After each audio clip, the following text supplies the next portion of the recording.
Bonjour, aujourd'hui je veux vous parler de l'amour de Dieu.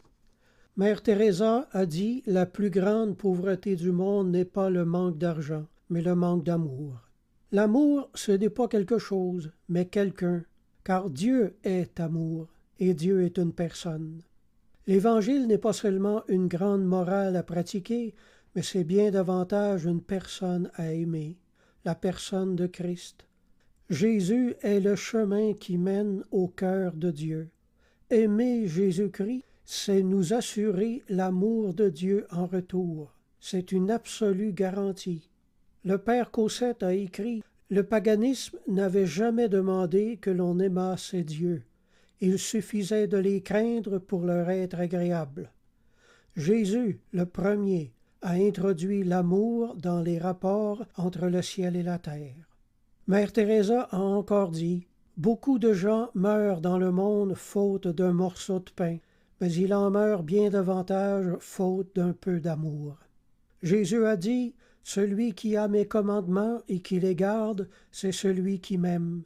Et celui qui m'aime sera aimé de mon Père. Je l'aimerai et je me ferai connaître à lui. Si quelqu'un m'aime, il gardera ma parole, et mon Père l'aimera.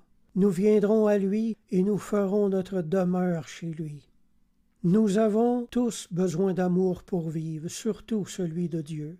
Ce qui tombe bien parce que Dieu se meurt de donner de l'amour, lui. Dieu veut être aimé de sa créature. Le père Faber a écrit « La passion dominante du Créateur est de gagner le cœur de ses créatures. Ni le péché le décourage, ni l'opiniâtreté ne lasse la persévérance de cet amour. » Le vrai christianisme est basé sur l'amour de Dieu. Blaise Pascal a écrit « Dieu mérite d'être aimé parce qu'il est infiniment bon. » Voilà ce qu'il faut d'abord savoir avant de s'enrôler dans le service de Dieu. Pour aimer Dieu, il faut savoir que nous sommes aimés de lui.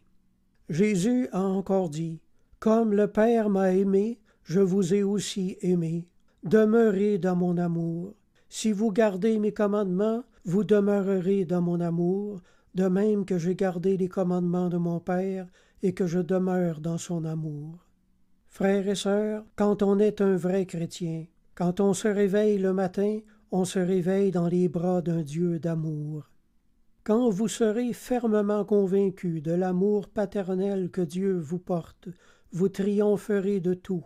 Pour être confiant, il faut se savoir aimer. C'est là une loi naturelle et une exigence du cœur.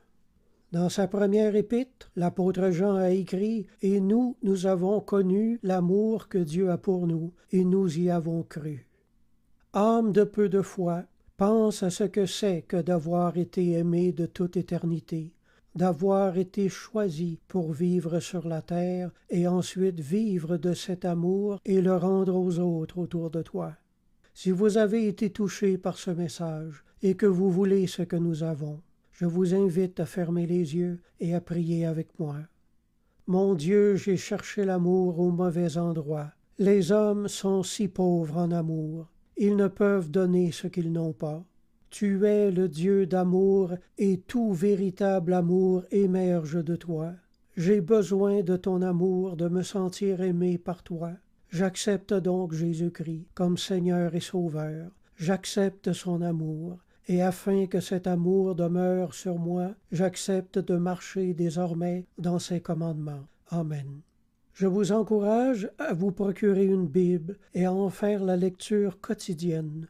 Je vous encourage également à retourner à l'Église. Si vous avez des questions, mon adresse courriel est jocelyn041@hotmail.fr. Je vous dis à la prochaine, gardez la foi et la foi vous gardera.